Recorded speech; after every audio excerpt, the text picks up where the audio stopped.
Talktainment Radio Worldwide Sound. Talktainmentradio.com. We give you a reason to come.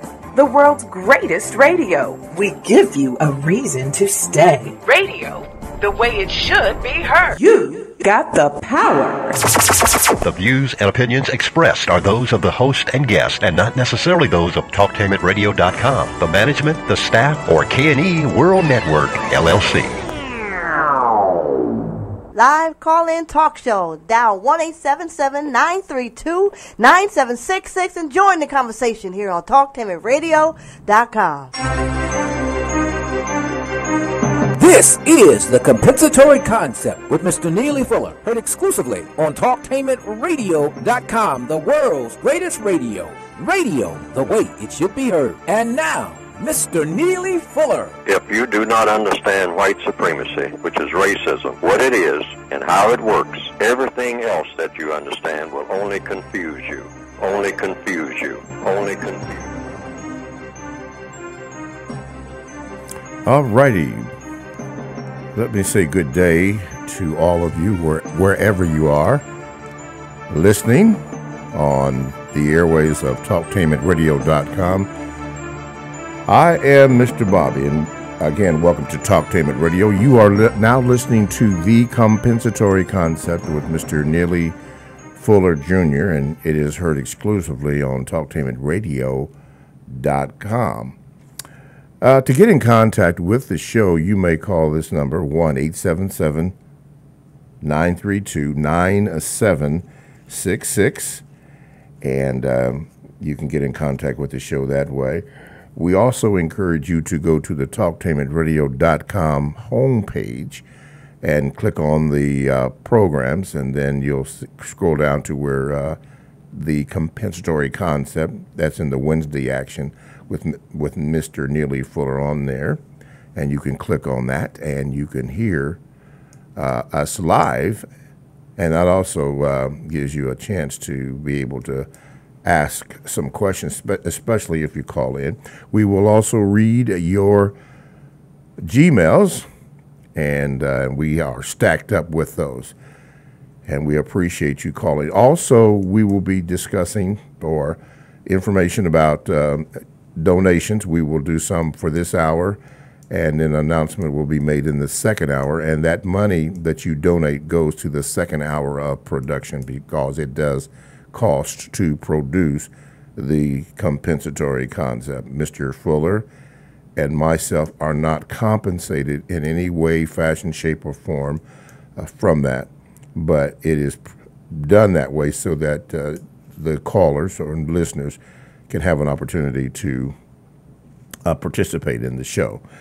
Last week, we read an email by a gentleman named Mr. Palmer, and he spoke about intelligent resistance. And I'm kind of deliberately taking my time so we can set this up when I give the signal for that to be heard. I did call Mr. Fuller, about that, and Mr. Fuller agreed to allow that to be said so we can comment on that. So before we get started with that, let me say this. Good morning, Mr. Fuller, and how are you this morning? Good morning. I'm still learning. All righty. That's very good. Okay, anyway, a question came up about intelligent resistance, and Mr. Fuller did not, or could not rather, recall when it was said, but he gave his definition, and as he and I talked, and by the way, Mr. Fuller and I do not talk or discuss too much about how the show goes. It just flows whichever way that it goes. Mistakes and all, it's live, just the way it is. So that's open to criticism. Some do not like it that way, but that's raw. It's not rehearsed. Whatever is said is said. Anyway, I played it for Mr. Fuller, and he said, yeah, go ahead and do that, because if he has made a mistake or if it's not clear, he wants to clear that up. So if we have that ready to go ahead and play that. This is Neely Fuller and myself discussing this intelligent resistance. And in the frame, if you look at that movie in Shawshank Redemption, he had to put up with a lot of things that he didn't want to put up with. He got beat on. He got beat on. He got sodomized, all right, by other prisoners, which is what happens in a system of white supremacy. you get shot at, or you might get killed by other prisoners. So are you saying that we are to be beat on it also then? No, but I'm saying if it happens, yeah, you may have to endure some of these things in order to get in position where you don't have to endure it. Oh, okay. See what I mean? Woo. Yes, sir. See, you're a prisoner of war, so everything that goes with that means you have to endure it. Okay. See, every prisoner is thinking about, hey, I'm getting out of here. I mean, most prisoners anyway, except those who have become institutionalized, who got to the place where they like it, like being prisoners. But most prisoners won't. They don't want to be prisoners. Yes, sir. All right? So, but you have to be intelligent about how you go about doing it. Yes, sir. I mean, your first day in a prison, I don't think you run right up to the razor wire and say, I dare you to shoot me. All right. When they have told you don't go anywhere near that razor wire, you will get shot. Yeah. That is not intelligent resistance. And so, therefore, if you're pulled over, don't fuss, don't fight, and don't flee. That's a good word, intelligent resistance. I never heard that term before, but that sounds good. Counter-racism is all about being methodical and intelligent and logical in every move that you make. Okay. Otherwise, you're not going to be what? Successful. Okay, there you heard an excerpt from a program that Mr. Fuller and myself did. And he spoke about that. And as Mr. Fuller and I talked last week, he mentioned that it is not in the book, but when Mr. Palmer wrote that question, he was referring to this show. Mr. Fuller, good morning again. You referred to it, you used examples in that to make it clear. Is that correct? Yes, I intended to do that. Okay. Now, is there anything else that you want to add to that so that... no, if there's any other questions, then I'll try to answer those questions. Okay. All right. So there you go, Mr. Palmer.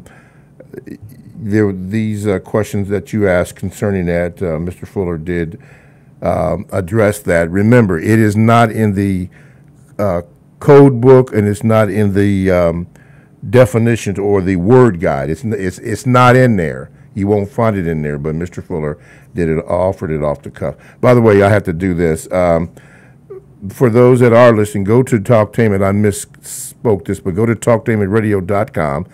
Hit the Listen Live button, where you can also like and share. You can view the entire program. Mr. Fuller, there's a lot that's been going on in the news, elections and court cases and all that. But as we try to produce justice, and we hear all this stuff, constantly bombarded with that, how do we continually keep the focus on what we are supposed to be doing in resisting justice, or rather in resisting this racism, while we are yet still in this prison system? More than anything, I tried to say more than ever, but more than anything, because we're supposed to be doing it all the time. Divide everything into one of two categories, just one of two categories: constructive, non-constructive. That which works for the best and that which doesn't. And try to make everything that you do in every area of activity, economics, education, entertainment, labor, law, politics, religion, sex, and if someone is fighting you, war, someone opposing you, someone saying something harsh to you, to your detriment, deliberately and unjustly, that's war. Try to always, before you do or say anything, think about what the result is going to be, because there's only one of two categories: constructive or non-constructive. Either something is going to work for you or against you. And this will pertain to every person, really, every creature on the planet. but particularly when it comes to people of color. Constructive, non-constructive, cause and effect. Something non-constructive or destructive, or rather something constructive or non-constructive, which would be non-constructive would be destructive. But those are the two categories, constructive, non-constructive. That's all. Don't try to think about anything else, any move that you make, anything that you say to someone. Think about, is the result going to be constructive or non-constructive? Think about that before you even say anything to anybody, anywhere. Is it going to have a constructive result or not? That throws out a whole lot of loose profanity and all like that, unless you can prove that profanity is going to have a constructive effect. It's not going to make a bigger problem than you already have. Okay, some people prefer to do it. The code book says that stay away from that. Don't use what you call curse words and whatnot. It really doesn't help in most cases. You can find better words to use in order to get something done in most cases, unless something's completely out of order. I mean, to the extent that you attempted to try to use those words, which means you have to look at what that order is, what is causing out of order, because usually that won't help. Being discourteous certainly won't help in any type of instance. A lot of people think that this is a part of the culture, and it should be.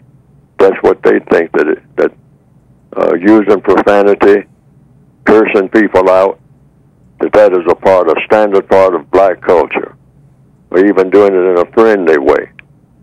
Profanity all day long. Some people can't say anything without using profanity. I've been around people like that, and they think that that's the way to talk, that's a standard part of black culture. Borderline discourtesy, if not outright discourtesy, saying something derogatory. Just get rid of all of that and just talk in a way that you just get things done in the best possible manner. That's what communication is for.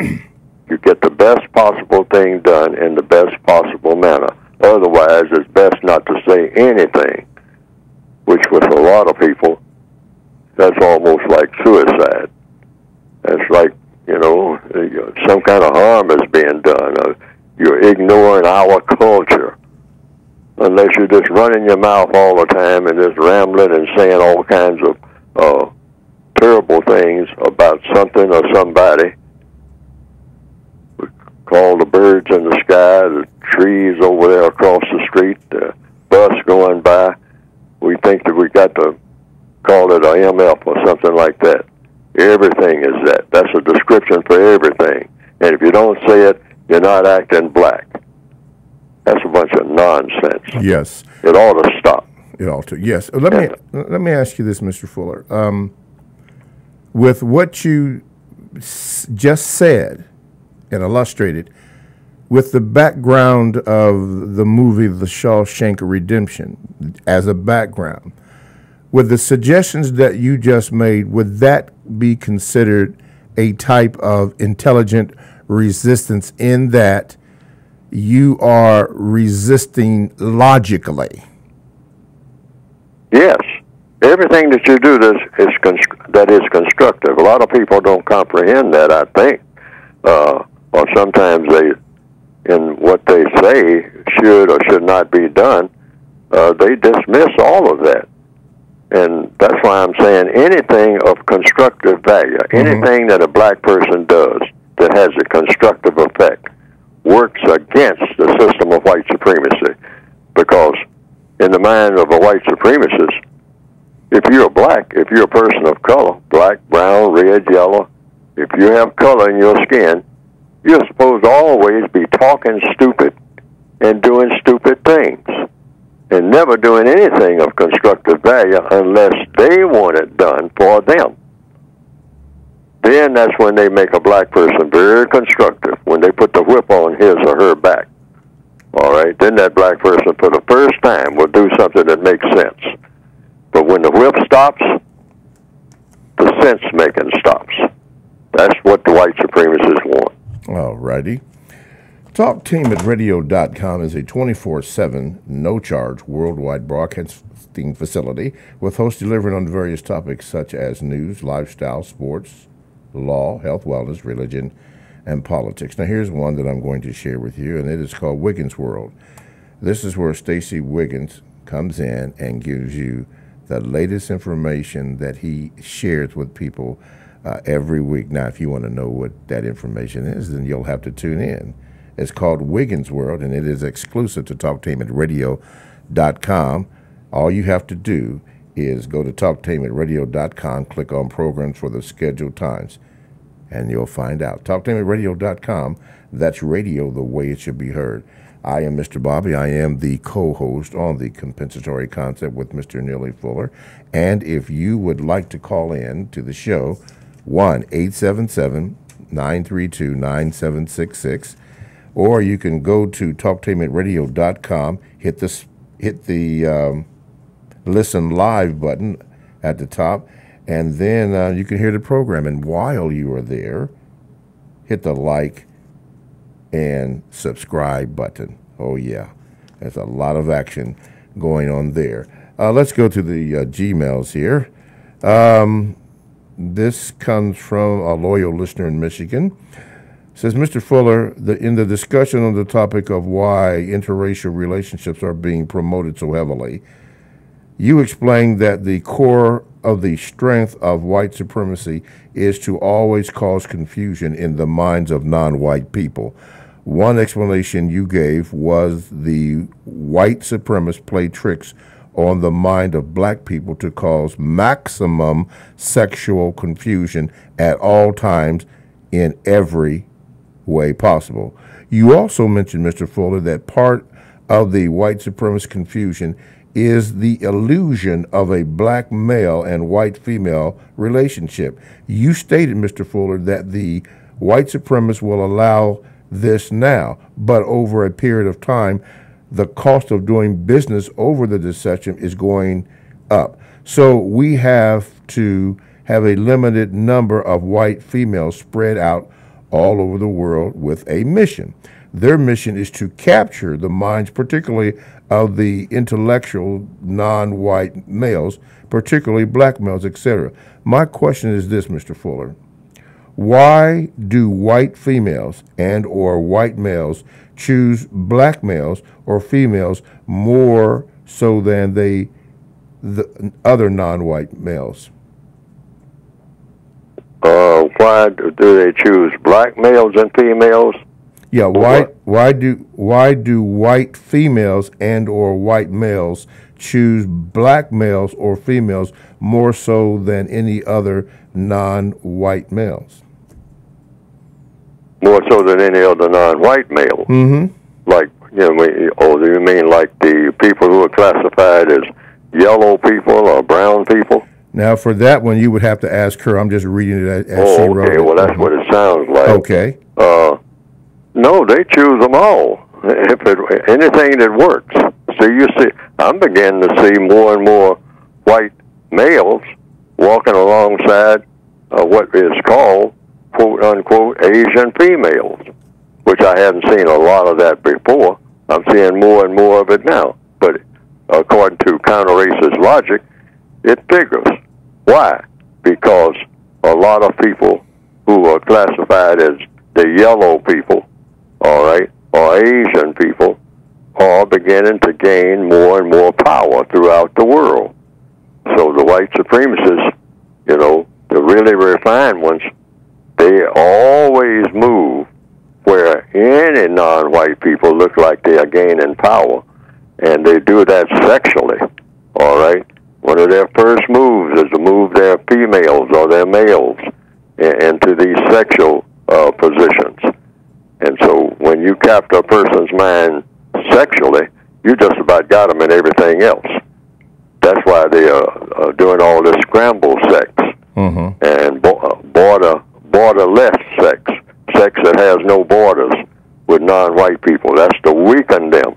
See, the more intelligence that non-white people show in their speech and action, the white supremacists start, like I said, they start making adjustments. They say, oh, they're getting a little bit smarter than they have been for the last 1,000 years or so.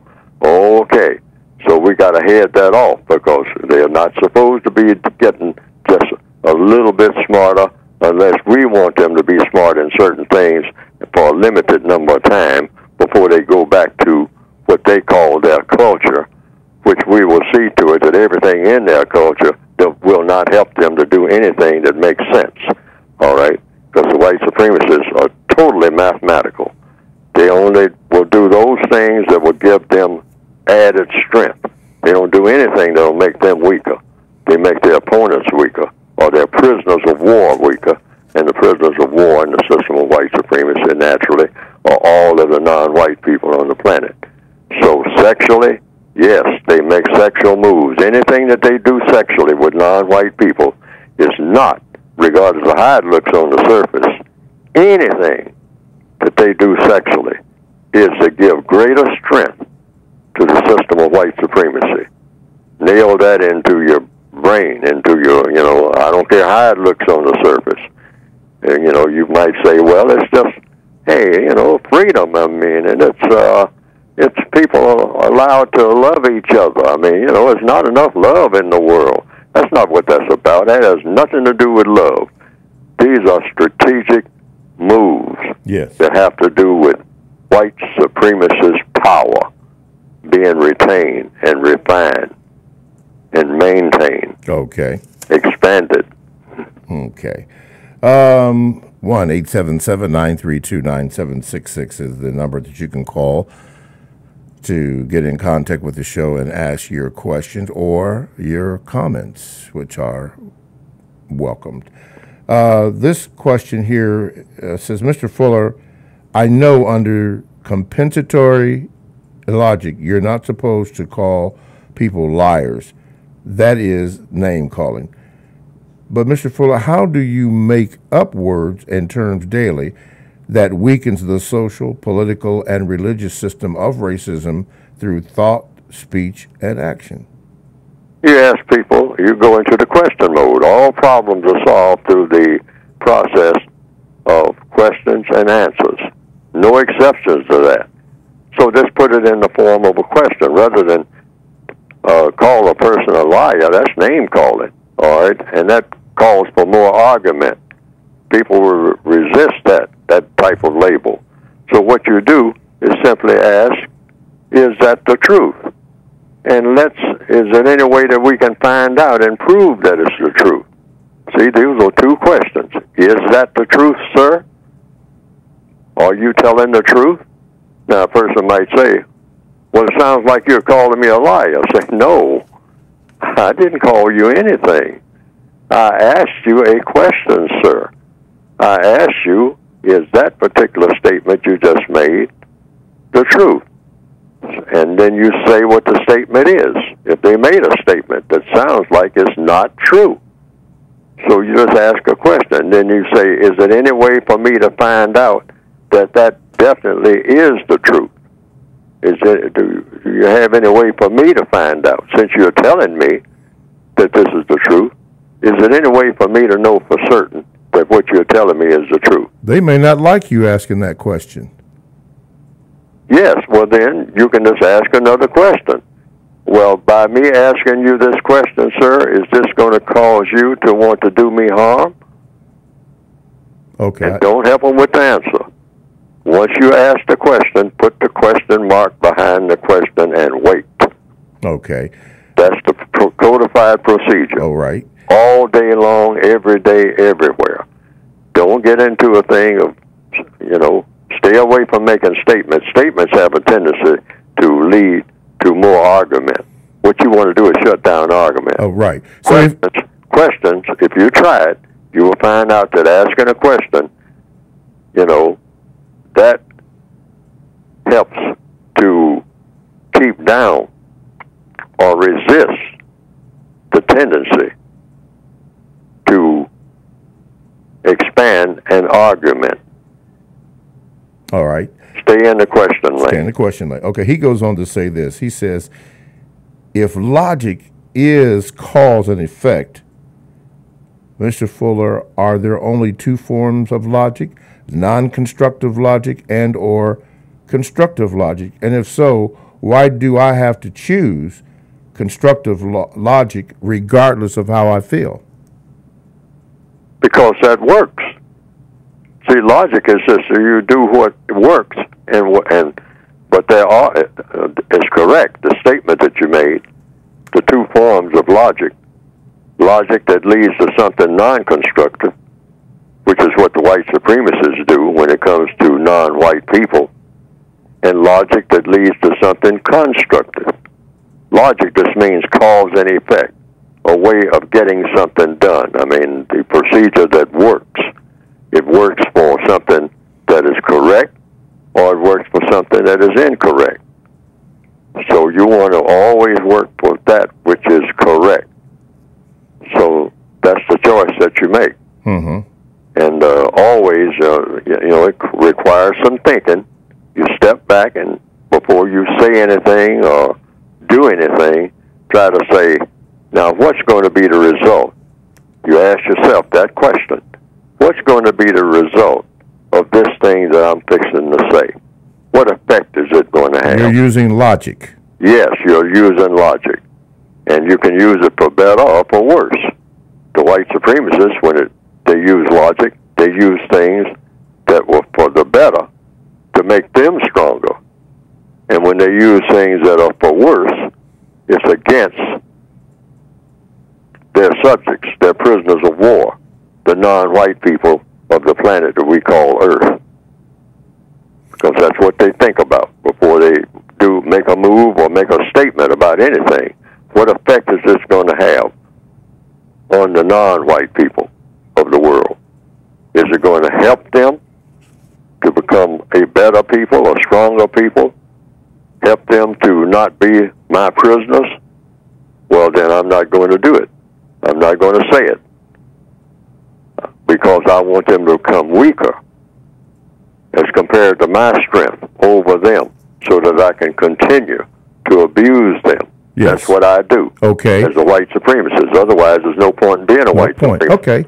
In the movie The Godfather, which you referenced quite a bit, was the use of drugs used to strengthen white supremacy?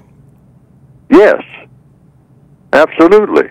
And they said it certainly wasn't going to strengthen the person who was around that table when the characters named Barzini and Tatalias and the Corleones were all sitting there.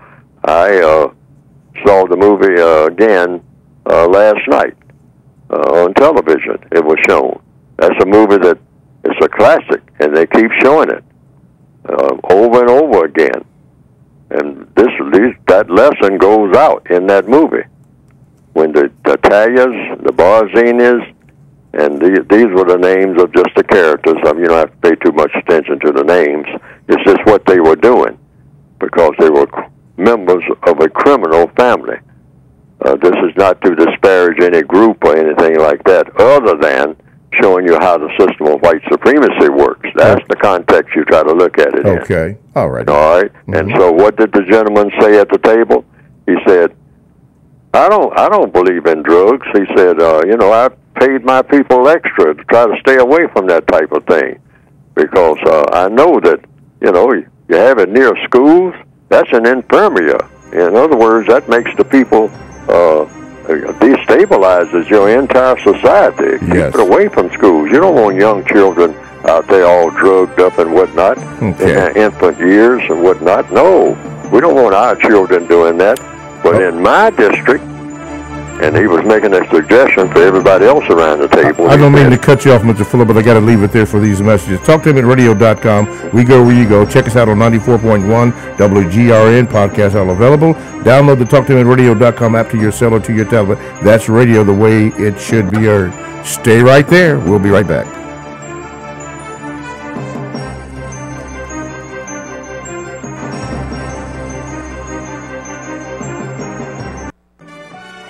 For the best home fragrance and beauty products, shop Ash Kickin online. That's ASHKICKIN. Made with 100% natural quality ingredients and handcrafted with your family in mind, Ash Kickin products are better than those other guys. Ash Kickin candles, incense, body butter, face moisturizer, and hair moisturizer are priced just right, and you can get yours at 10% off with coupon code TALK17. Support this 100% black-owned business and get your home and body smelling and feeling all right. That's ASHKICKIN.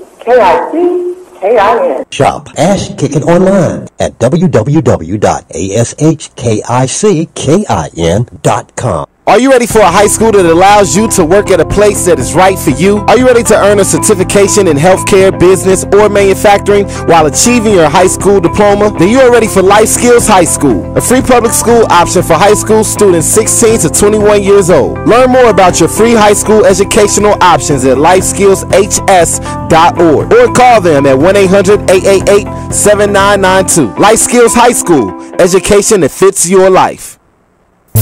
If you or someone you know is abusing drugs and or alcohol and want to stop the abuse, contact APDS at 1409 East Livingston Avenue. Office hours are 9 a.m. to 8 p.m. daily and 9 a.m. to 3 p.m. on Saturday. APDS is certified by the Ohio Department of Mental Health and Addiction Services and primarily funded through the Adam H. Board. Fees are based on your income and Medicaid is always accepted. For more information, call 614-253-4448. McGruff, the crime dog here. Let's hear from an identity thief. Identities are easy to catch online. I send people an official-looking email pretending to be their bank or credit card company and ask them to confirm their personal information. Works them every time. Safeguard your personal information on the phone, online, and especially at home, because half of identity theft occurs by someone you think you know. Keep your identity to yourself and take a bite out of crime. Learn more from the National Crime Prevention Council at ncpc.org. A message from this station, the U.S. Department of Justice, Crime Prevention Coalition of America, and the National Crime Prevention Council. Hey, wake up. You can't dream your way into college. There are actual steps you need to take. Steps that go beyond just getting good grades. So if you're serious about college, visit knowhowtogo.org today. Brought to you by the American Council on Education, Lumina Foundation for Education, and the Ad Council. This is Al Edmondson, owner of a Cutter Brother Rest Barbershop. I'm calling on all barbers and beauticians. It's time for us to unite as one. We can serve our communities better together. Join the Ohio Black Barber Beauty Network. For more information, visit www.obbn.org or call 614-427-3226 to get more information. Be the change that you want to see in your community. Join our network. We thank you for your emails and your feedback.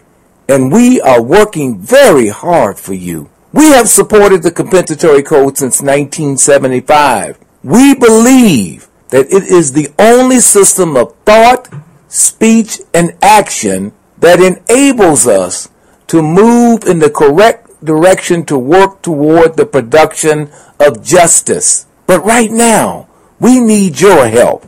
If we're going to continue the Compensatory Concept show each week, we need your support. Now, we thank you and deeply appreciate what you've already donated. Please help us to continue to get the Compensatory Code system of thought, speech, and action out. Please donate today. Go to TalkTainmentRadio.com and hit the yellow donate button on the front page. Donate today. We appreciate any amount that you can give. We thank you so much. Live call-in talk show. Dial 1-877-932-9766 and join the conversation here on TalkTainmentRadio.com. I think I'm entitled. You want answers. I want the truth. You can't handle the truth. Go ahead. Make my day. You got the power. TalkTainmentRadio.com. We go where you go. Download the TalkTainmentRadio.com app to your cell or to your tablet. That's radio the way it should be heard. I'm Mr. Bobby, the co-host on the Compensatory Concept with Mr. Neely Fuller Jr. Our base subject today is intelligent resistance. That flavor will go all throughout the show. We're doing your Gmails and we're doing phone calls. And before I return to the Gmails, we have a phone call. Go ahead, caller. You're on line one. Go ahead. Great. My name is Thad. A pleasure to speak to you, Mr. Bobby, and Mr. Fuller. I also saw The Godfather last night as well. So I wanted to share with Mr. Fuller, and I'm sure he's aware of it, but with the audience, that there's also a scene where, before Sonny is killed, that's Vito Corleone's older son. There's a scene where they're all at the dinner table, and he mentions the N-word. He mentions the I don't want to repeat it on the air, but he mentions the N-words. He says those N-words, they're up there driving Cadillacs and such. Do you remember that scene, sir? Yes, I mean most people would miss it because it wasn't very clear, and it was a long camera angle, and the voice of Sonny when he said that wasn't too clear to most people. They may have missed it, but he did use the N-word. He said, and those N's, just like you say, up there in Harlem, while we've got this war going on among us, all right, among the families, the crime families, we got this war going on among ourselves. Those N's, they're taking advantage of it, okay? Yeah.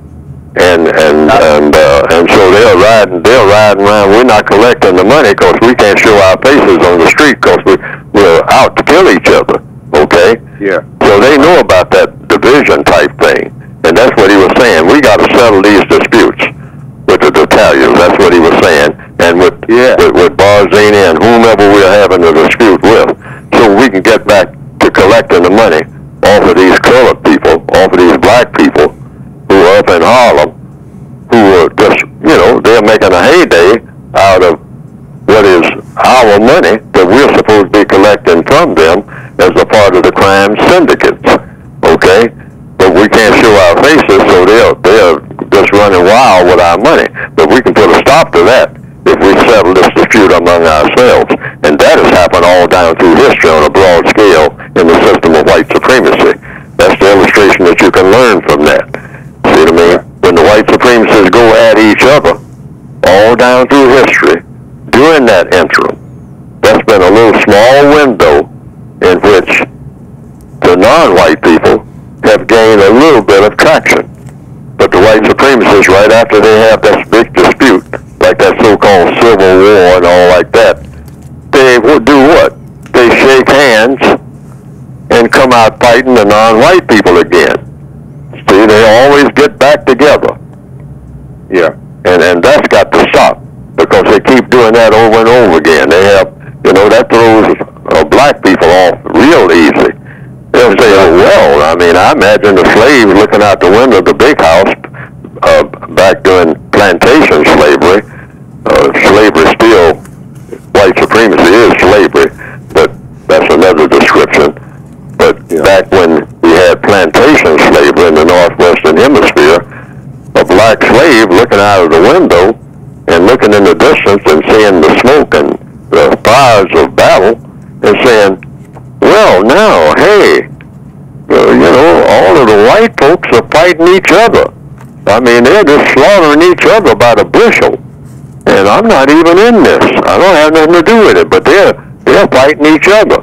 And since Master, it looks like he and his sons, they got killed yesterday, and all that food I laid out on the table, they're not here to eat it.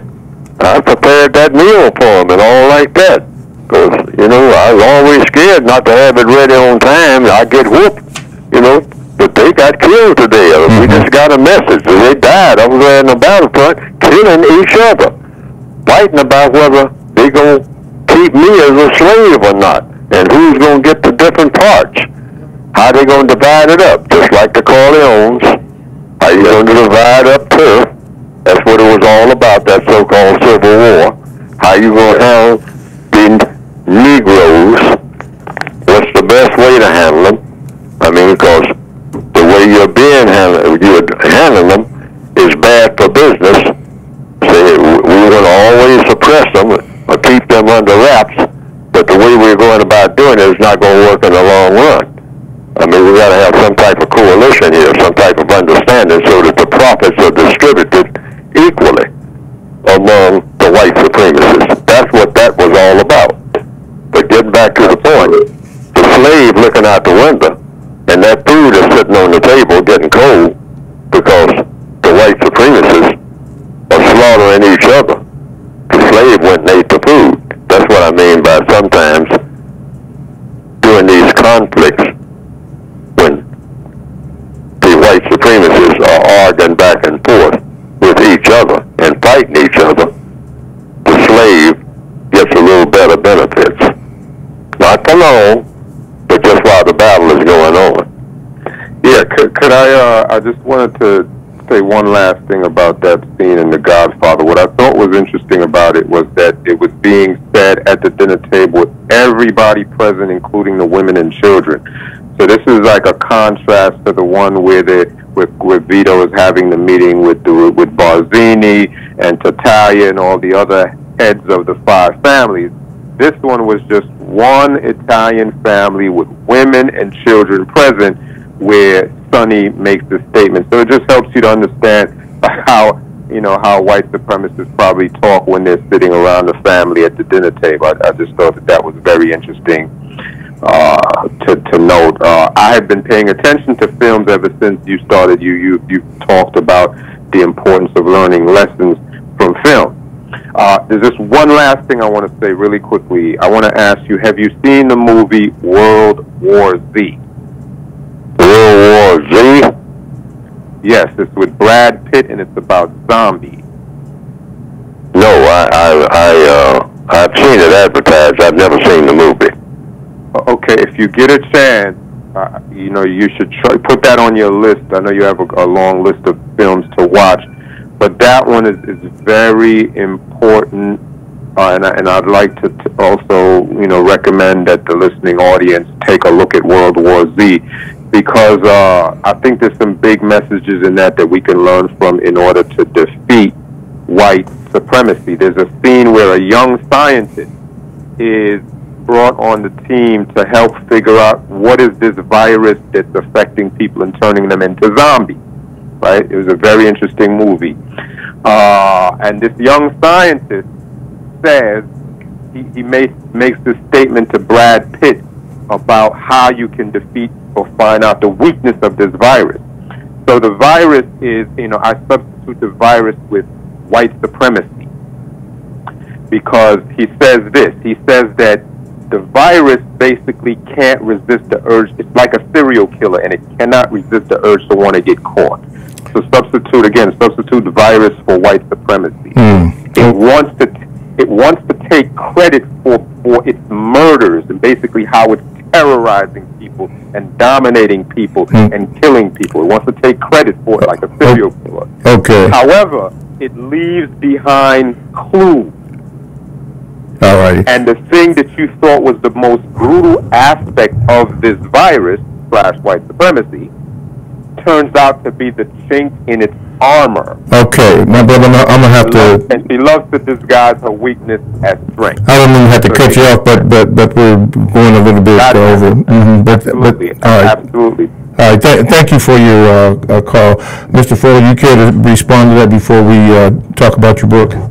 Well, anytime black people during the system of white supremacy exists, everything that you study it to try to find out the racist content.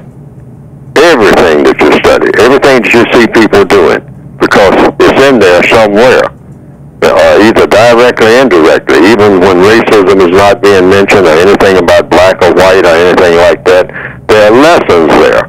There are lessons about things to do and things not to do.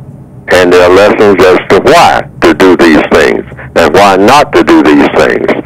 Because the white supremacists send out messages that give the system of white supremacy strength. Yes. To people who are viewing their movies and reading their books. All right? But the black people will look at the same movies and read the same books, but they won't pick up the messages. They won't pick the messages. And that's what we have to start doing. Okay. What are the messages? Is it constructive or non-constructive? If you do this, and this, will it have a constructive result. Will it work for you or will it work against you? That's what you look for in every movie that you look at, no matter what the movie is. Okay. Speaking about movies, let's move along to this. This is the 45-minute portion of the program, which we talk about, have you speak to your book. Now, is there any new movement concerning your books? What is the latest detail, and then how can we get the books or any relevant information about the books? Oh, just go to producejustice.com. I was informed as of yesterday, everything is off and back in place again. We did have some distribution problems for about a week and a half, but now all of that has been corrected. So go to producejustice.com, and the books are up there, and they're available, I've been told as of yesterday, both in London, that is the UK, and in Canada, and also everywhere else in the northwestern hemisphere called the United States. Not yet in Africa or any place like that, but in the United Kingdom and in Canada, and here in what they call, quote unquote, the continental United States. The book is available. Go to producejustice.com, and what will come up on the screen is the method for ordering. Okay. Now, Mr. Fuller, this is a side note. You just mentioned that the book is not available in Africa, but I'm here to tell you that something is going on with that. I don't know if you are aware of it, but there are a lot of people in Africa that are receiving your book or have knowledge of it. I don't know what the network is or how that is happening, but I've been getting a lot of Gmails from people from Africa. So something is going on that. Now, you are, as far as you know, are you trying to extend the coverage to what is called so-called Africa? I'm trying to get the book all over the world, because that's the only way you can solve this problem. It's a world problem. The system of racism is a world problem. So I'd like to have my book in every village, in every town, among all the tribal peoples, everywhere. Make it available. But now, if the book is available in Africa, I'm not aware of it, and I don't know who's doing it, and it could be the white supremacists themselves. Yes. I'm certainly not being compensated from that area if anybody is illegally distributing and printing the book. And so, but I will have someone look into that. Okay. Because I'm not familiar with any of that. Nobody's contacted me and made that type of arrangement. Okay.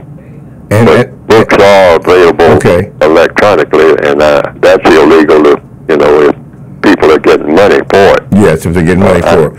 And by the way, before we move on, you are and you have stated this or something to the similar to this statement, that you are not going to, as far as you know, you are not going to go to an audio format. Is that correct? No, I don't intend to do that. Okay, good. And I want people to learn how to read, including the people who missed out on doing that at some time or another, because they're going to have to do that anyway. So that's a part of the code. Try to learn how to read, and learn how to read all types of languages after you learn one language. I haven't done it, but I would like to be able to speak two languages that I don't speak now. I'd like to be able to speak fluent Spanish, and I'd like to be able to speak fluent French, and then maybe as another one, Arabic later on. Mm-hmm. I just don't have the time to do that, to study it. But I would like to be able to do that now. Okay. And I think that all of the people of the planet should be able to speak those major languages. You're not going to be able to speak all the tribal languages like the so-called American Indian tribal languages. Right. There's too many of them. Or even all of the Zulu languages and whatnot, whatever that is. But those major, what you might call European languages, or what they call Indo-European. Yes. Okay. Let's see. This comes from Brother Thomas. He says this question for Mr. Fuller. If whites practice white supremacy and also Christianity, doesn't that mean that Christianity and white supremacy are the same thing, since blacks have been practicing Christianity for hundreds of years and it has not eliminated white supremacy? They still are collective energy by faking or causing all of these racial incidents, and it only furthers their agenda to keep us wasting energy on emotional reactions and not using any logic whatsoever. I cannot believe that after hundreds of years that God's people still cannot see through this obvious and simple trick. They know how to misdirect our energy and then use it for themselves to stay in power. Well, the person who is presenting that has practically said what is going on. Exactly. The white supremacists they will examine any type of religious activity, what is called religious activity, among the non-white people of the world. And what they'll do, they will go and study whatever that religion is, and they will arrange that religion in such a way, by talking to the people, they will get the people to take out of their religion anything that's bad for the business, you might say, using organized crime terms, bad for the business of white supremacy. You take that out, and you put in something that's going to be supportive of white supremacy.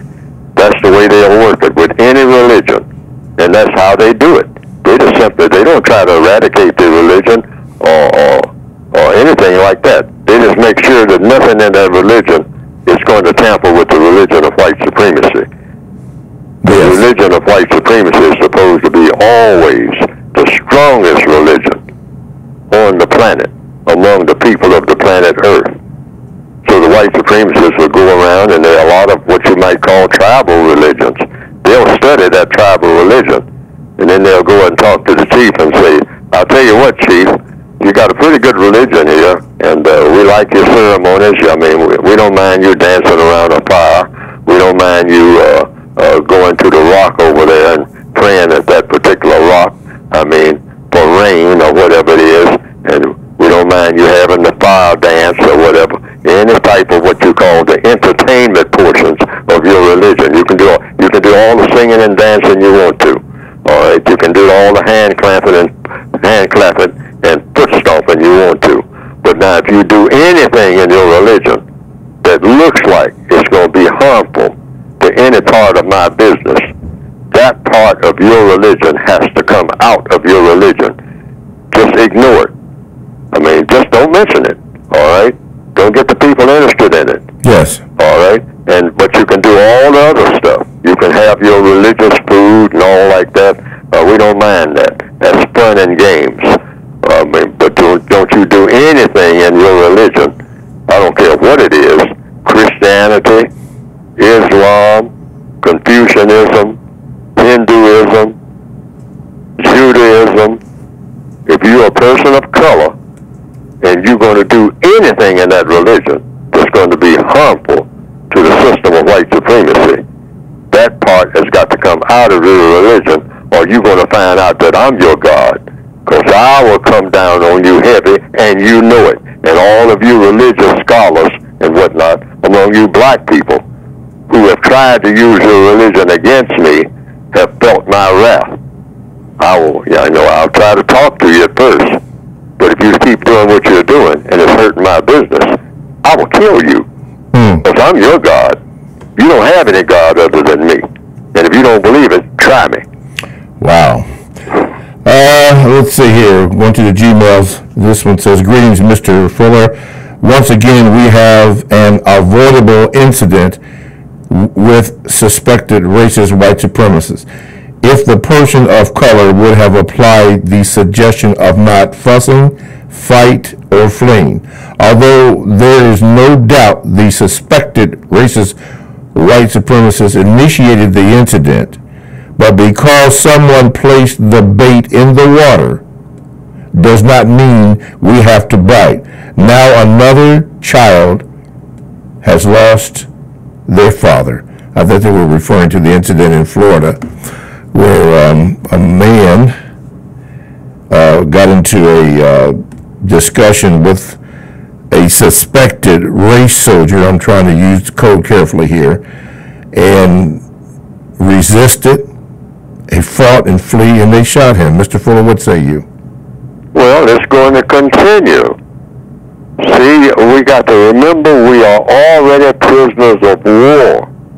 The average black person doesn't walk around thinking that he or she is a prisoner of war. They're not in these office buildings thinking that they are prisoners of war, but they are. I'm saying they are. I'm either saying something that's true or false. There's never been even a truce that's been declared officially and made official by a manifestation of deeds. In other words, what people actually do. Mm-hmm. I mean, all of the conflict between, white and non-white people, including slavery, which we still have slavery. Slavery was never abolished. It was abolished on paper. But what is slavery? Slavery is nothing but a form of mistreatment. That's all that it is. You're not chopping cotton, and that's what makes you a slave. That's just chopping cotton. All right? But you can be taken off of that plantation and still be a slave. You're no longer chopping cotton, and you might be somewhere working in an air-conditioned office. But you're still a slave. But you're still a slave to the system of white supremacy. Okay. Anytime anybody does anything against you because of your color, and there's nothing that you can figure out of what to do about it, you are by definition a slave. If a person mistreats you at the water cooler, you're a slave. If it's nothing that you can do about it. If you can't get a promotion, if you can't get a job, you're a slave. Why? Because it goes back to the original captivity. You came under them. Just because even in what you call plantation slavery, there were black people working in the big house, all right? They ate better food than a lot of white people at that time. Why? They were right there in the kitchen where the food was. They were preparing the food. So they were eating those chicken legs and turkey legs and whatnot, and along with the piles of potatoes and whatnot, and getting a lot of it, okay, before it ever made the master's table. And a lot of white people at that same time, even though they were white, they were out there who didn't have money and didn't have a plantation, and they were starving, all right? But the slave was still a slave. You're just a well-fed slave, that's all, because you are still being mistreated because of what? Your color. It's not how much money you got in the bank. I mean, they give it to you and they take it away, like they always do. Like in 2018, lots of black people got piles of money all over the planet now. And the white supremacists are giving them more and more of it. And they're strutting around like they're in control of something. They're not in control of anything. The white supremacists control them and everything that they have. And they pull the rug out from under them anytime they get ready. We see that. You can go down a list of names. Mm-hmm. But they pull the rug out from under. And that person that had everything yesterday has nothing today. Nothing today. Because they're still under the system of white supremacy. Okay, with that... Anytime they want to, they prove it to you. Okay, with that, we leave it there for the first hour. TalkTimeRadio.com. We heard. We'll see you the second hour. Thanks for listening.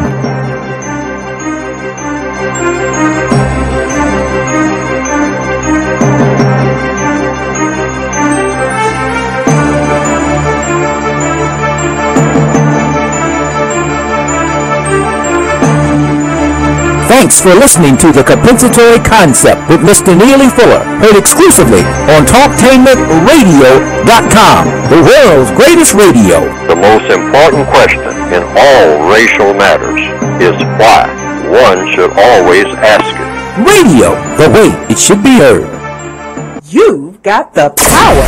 The world's greatest radio. Talktainmentradio.com. Talktainment Radio, worldwide sound.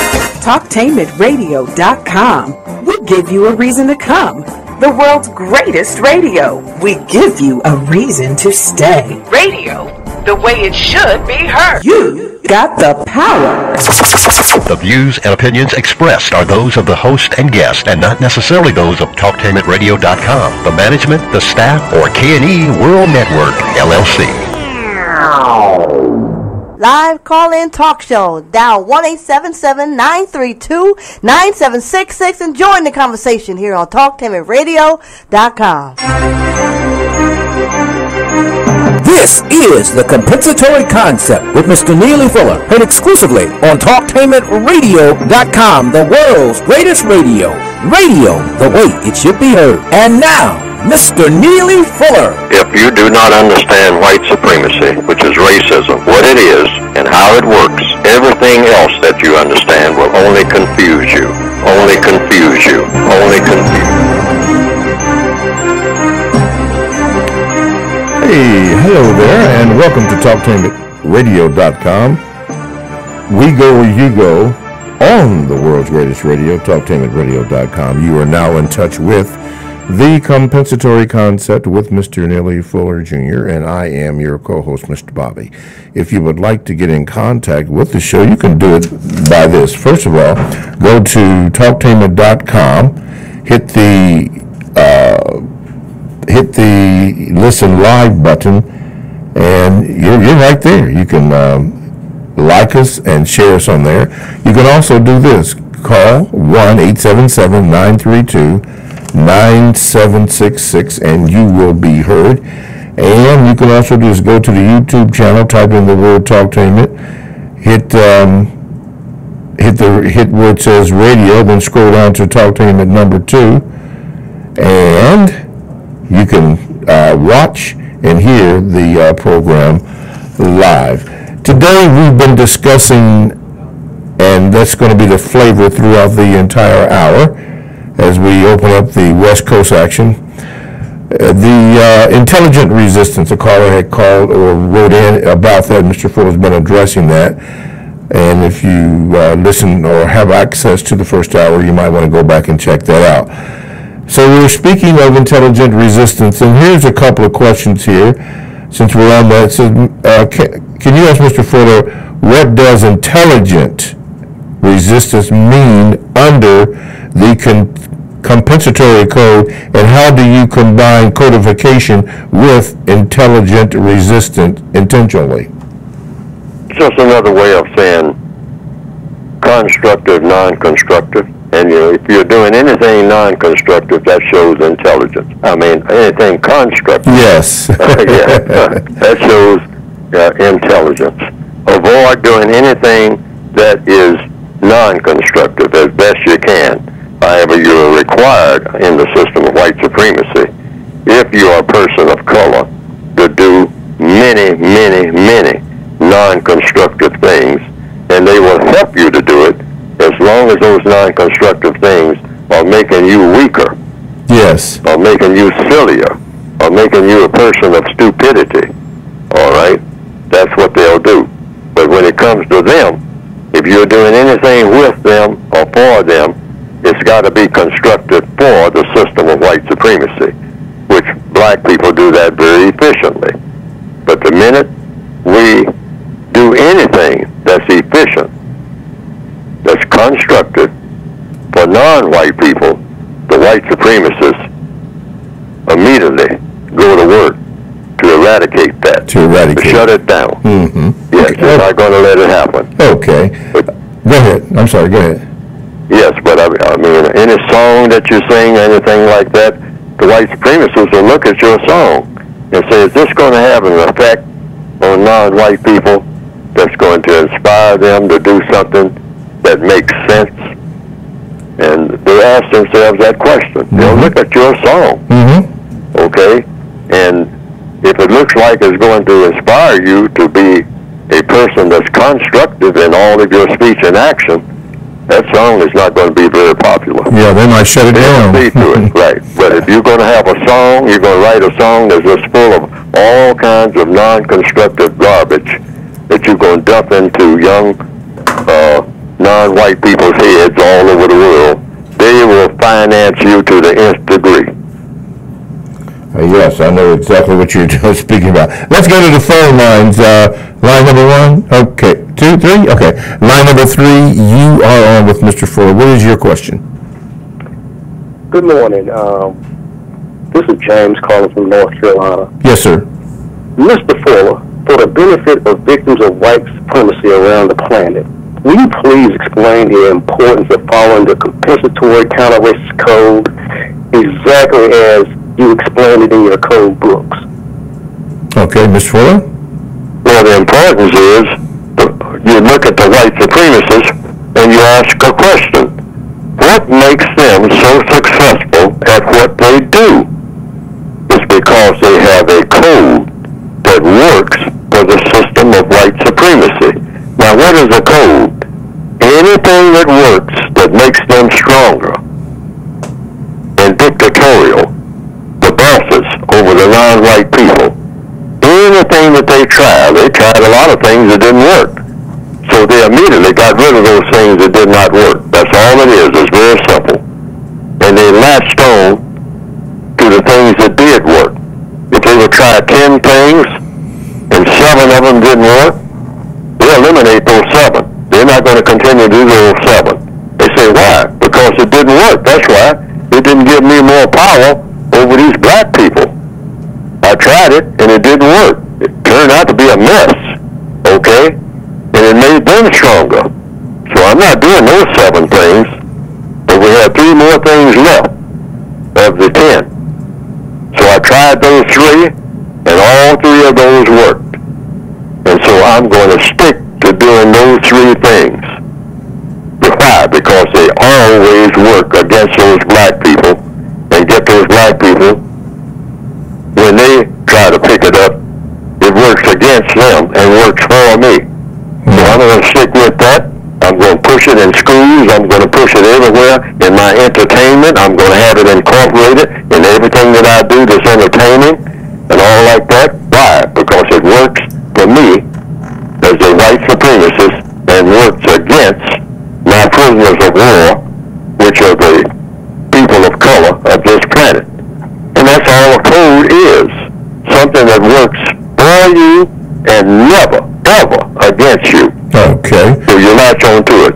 Non-white people do not have a counter-racist code. That's the missing link. We don't have a way of going about doing things, and we don't, where you keep doing the same thing over and over again that always works, and never do anything that doesn't work. Wow. But what we do, we just grab stuff without looking to see whether it works or not.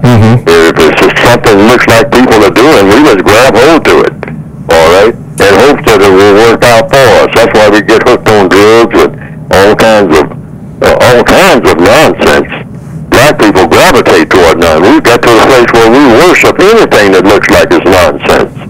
If it doesn't make sense, we want truckloads of it right now. Right now. Just dump it on us. All right? Okay. We've been trained that way. All righty. We're speaking of intelligent resistance. And if you'd like to join in on the conversation, you can by calling 1-877-932-9766. You can also go to the talktohim@radio.com homepage, hit the Listen Live button, and man, you're on. And while you're there, you can like and share. Let's see this. This person asked, Mr. Fuller, what does counter-racist science mean? How do victims use their time and energy constructively to achieve maximum intelligent resistance? And finally, what is intelligent fear? So the first question is, what does counter-racist science mean? It all means the same thing. All of the above, everything that was just mentioned, means what? Do what works that has a constructive result. You do this every day before you make a move on your own. Now, you have to do a lot of things that the white supremacists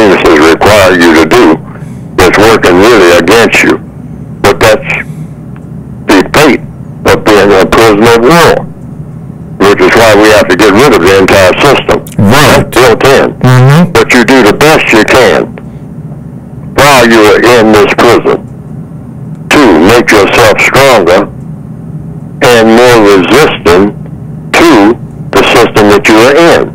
You actually have to eventually get rid of the system. But you do that through that process of doing all those things that are most constructive for yourself and for other victims of racism, other prisoners of war.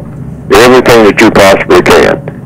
And everything that you can think of that you can do, that you're allowed to do, that is of constructive value, do that. Because everything that, even when it doesn't seem like it's working against racism, if it has a constructive value to it, I mean the food that you eat, if it has a constructive effect on your body, so that you don't become obese and overweight like a lot of us are. I mean, huge numbers of us are obese. So obese that we have to get in wheelchairs now just to go down the block. I mean, you're 27 years old, and you haven't been shot or anything, or nobody has broken your arm or your legs or anything, but you're in a wheelchair on account of the type of body intake, the so-called fast foods and whatnot. You just blew up like a blimp without knowing that this was happening until it had happened. All right? So now you have to be in a wheelchair. And so if the house is on fire and you're on the second floor, your chances of going anywhere are zero. The white supremacists know that. All right? Even if they try to get you out, they will show up and say, hey, we showed up, buddy. But it wasn't nothing we could do. We just listened to you screaming there on the second floor because you were in that wheelchair, and there was no way for us to get you out. We don't have anybody on the team that's strong enough to put you on a cart and haul you down some steps in a burning house. It just ain't going to happen. All right? See, so they're doing that very subtly in the northwestern hemisphere, getting black people in terrible physical shape, so that when there's a forest fire, any type of so-called natural disaster, a sudden flood, they can't get you out of that car. See, they study everything. Yes, sir. They know what they're doing to people. All right? And they say, hey, we showed up. I mean, we showed up. We had 4 engines there. And we had 6 ambulances. We got there on time. We went late. All right? But we had to stand there and watch you drown because there was no way to pull you out of that car. We didn't have equipment that would do that. So we had to stand there and watch you drown. Sorry about that, buddy. I mean, we're going to the next, and try to help the next person. Okay? But everything that they do, so you have to study everything going on around you. There's a reason why there's no grass growing wherever black people are after a while. Okay? There's a reason why everything gets ragged. There's a reason why when Mo Jr. runs down the stairs in this high-rise building of new housing that they just gave you, now he wants to find some place to play, but there's no place to play outside. So he plays on the elevators. And so all of his friends play, chasing each other and whatnot up and down the stairwells and whatnot. I mean, and they use elevators, even though they're told not to play on the elevators and whatnot. They do that. Why? Because the white supremacists designed everything so that they can't play outside. It's nothing but hard concrete and broken glass out there. And another thing, other black people who are out there killing each other. All right? So now he's confined to this space of just tearing up the building. And in about 5 years, everybody's got to move again. Why? Because the heating system doesn't work. The elevators don't work. All the pipes are leaking. See, the white supremacists knew they were going to do that before they even built the place. They say, yeah, we'll put them over there. I mean, but they're going to be miserable because that's what we do. We put them in circumstances where we know they're going to be miserable. Alrighty.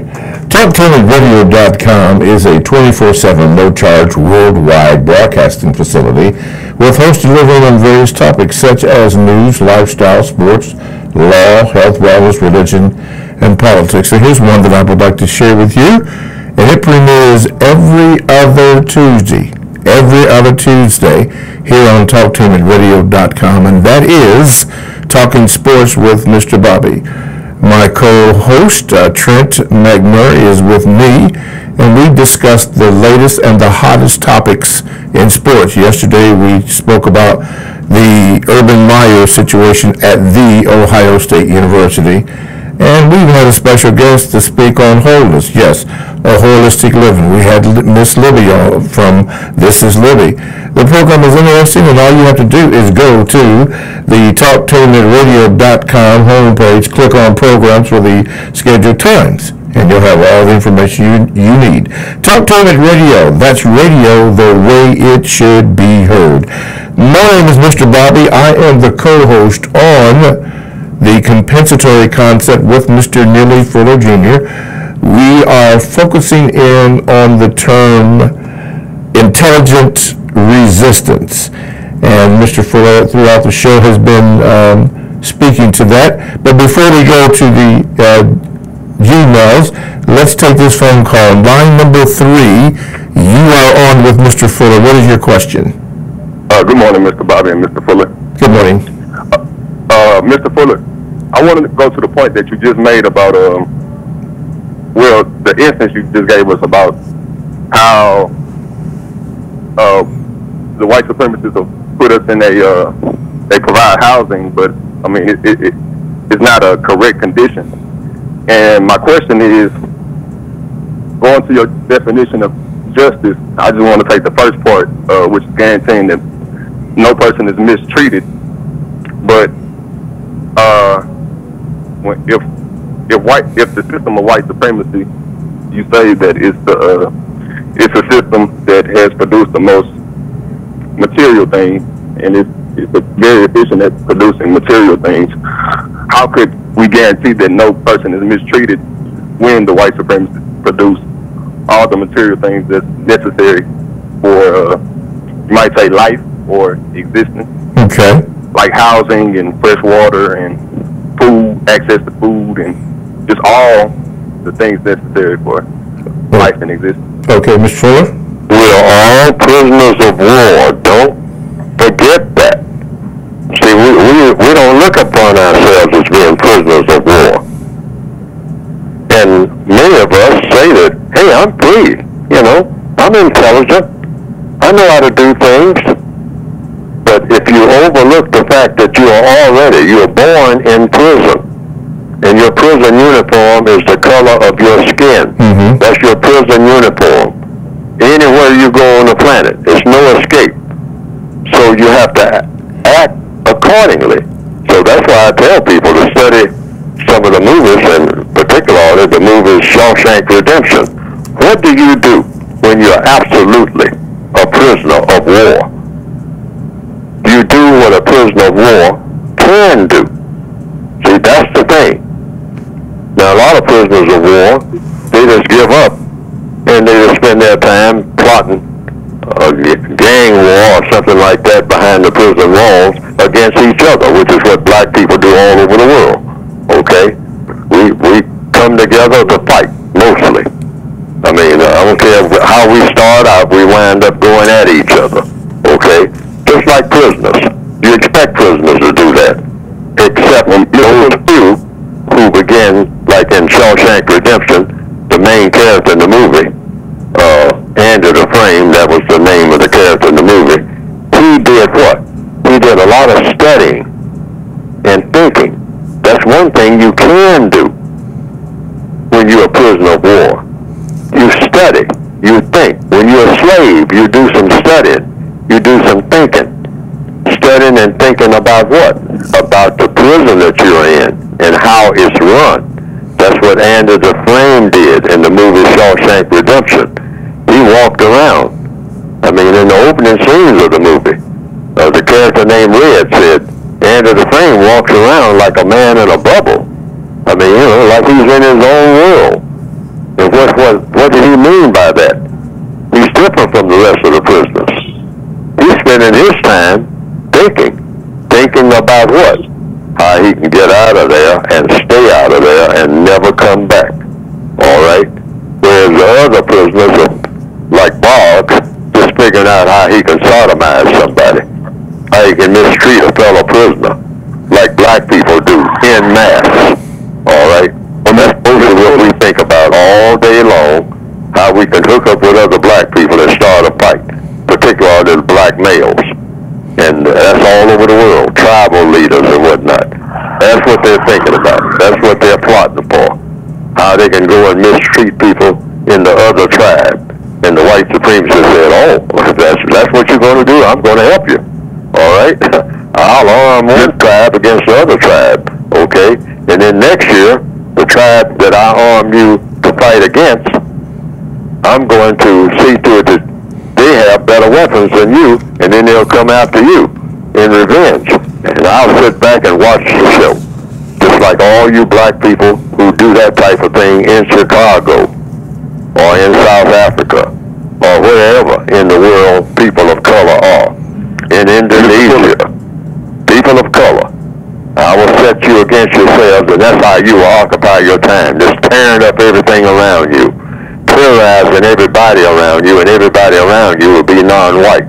They'll look just like you. People that went to school with you, played on the playground with you. Now you're killing each other.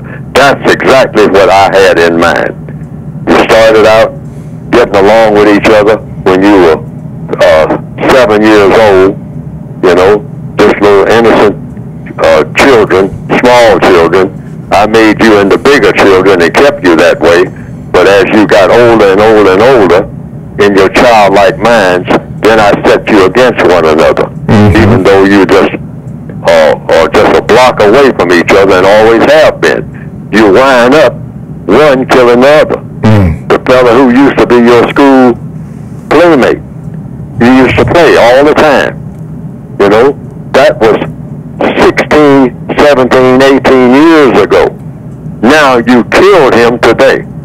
And now you're standing in front of the white supremacists talking about, I'm sorry. And the white supremacists saying, well, you killed your playmate, your ancient playmate. You know, you all got into a dispute about something or another because you grew up without growing up. All right? You were bang, bang, banging with your little toy pistols when you were 7 years old. And then when you got to be 32 years old, you bang, bang, bang with real ones. Same people. Same neighborhood. All right? I trained you that way. I knew you were going to do that. That's why I had you with that gun in your hand when you were 7 years old, rather than a book. What was your second question, sir? Well, I mean,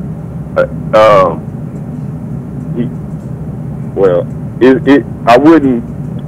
He said something about the movie Shawshank Redemption, and about getting out of prison and staying out of prison. But I'm asking, what would be the equivalent of that in terms of the real world? Would it be not? Well, I see it as we are in a system of white supremacy, but we're dominated, and I wouldn't see it as a mistreatment because, I mean, in this area of the world, my condition is better than a black person in the area of the world called Africa.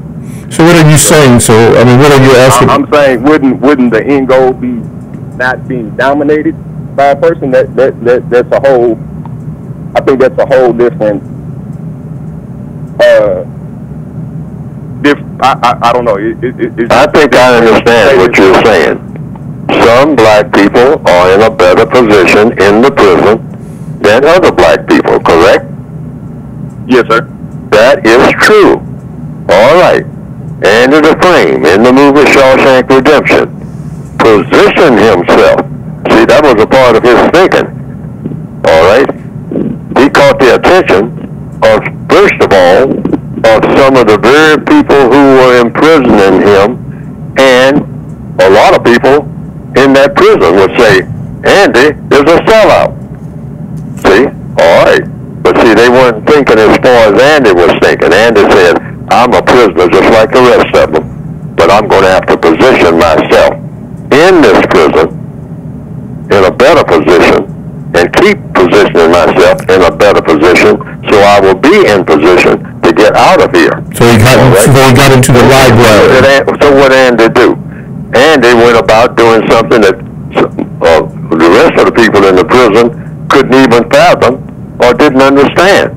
But just because they didn't understand it didn't say that it didn't work for Andy, and it worked for the rest of the prisoners. What was one of the first things that Andy did? He kept persisting. Persistence is very important. In doing what? First of all, in getting a library. Right. All right? The prison didn't have a library that was functioning in a way that most of the prisoners wanted to use the library. All right? They had one, but it was, it wasn't what Andy thought was a good standard. Brooks was running the library. The library was ragged, you might say. So Andy improved the library. It took him a long time to do it, but he had time. A double life sentence, just like all non-white people. You got a life sentence under white supremacy. See, so you got time. Time is the only thing you do have. You don't have nothing else but time. All right? So you use that time to get in a better position. Now, Andy went into his own library that he helped create, and he studied the formation of rocks, and also having leeway in running the library, he was able to move about the prison easier and go in different places that other prisoners couldn't go. So all this was his plan. He found out where the pipes were. Yes. He found out how the prison was constructed. The prison itself was constructed out of inferior material. That's how he could take that little rock hammer and slowly begin to whittle away at the walls. The walls were made out of inferior material. Why? Because Andy found out by studying what? Rocks. And how rocks formed. And actually the walls of the prison are made out of, stone. Okay? But it was inferior. Put together. It wasn't put together solidly. And he also knew that there were pipes on the other side of the wall of his cell.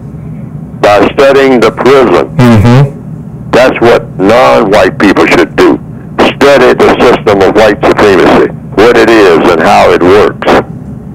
And then once you study something and you know what it is and how it works, you know how to work that system that you are in to your benefit, so that the system, if you want it to not exist, you can work that system out of existence. So that is an example of intelligent resistance. That's exactly what that means. Yeah, rather than going out there acting foolishly and all other kind of stuff, he used the system against them. Rather than driving down the highway at 70 miles an hour in a 40-mile zone, knowing full well sooner or later you're going to get pulled over, and already you're going to do your get-to act by telling people what your rights are, and you ain't got no business pulling me over and all like that. And the code, that's why we need a code, and they had a code. Don't fuss, don't fight, don't flee. All right? Yeah. Don't fuss, don't fight, don't flee. And when he deviated from his code by fussing, he fussed with the warden one time. And got locked in. Yes, right. He called the warden by a name that the warden didn't want to be called. That was a mistake. But Andy learned from that one mistake. Seriously. He used the word obtuse. Obtuse. And he put it in the form of a question, but it was still like name calling. He said, how can you be so obtuse? And the warden say, what did you say? You're forgetting yourself, buddy. You know where you are? Right. You are in my prison. Okay, pardon me, Mr. Fuller, but we have to break here. TalkTimeRadio.com. We go where you go. Check us out on 94.1 WGRN. Podcasts all available. Just download the TalkTimeRadio.com app to your cell or to your tablet. That's radio the way it should be heard. Stay right there. We have a phone call, and we'll get the last of that beautiful illustration that Mr. Fuller had. All that and more coming up next.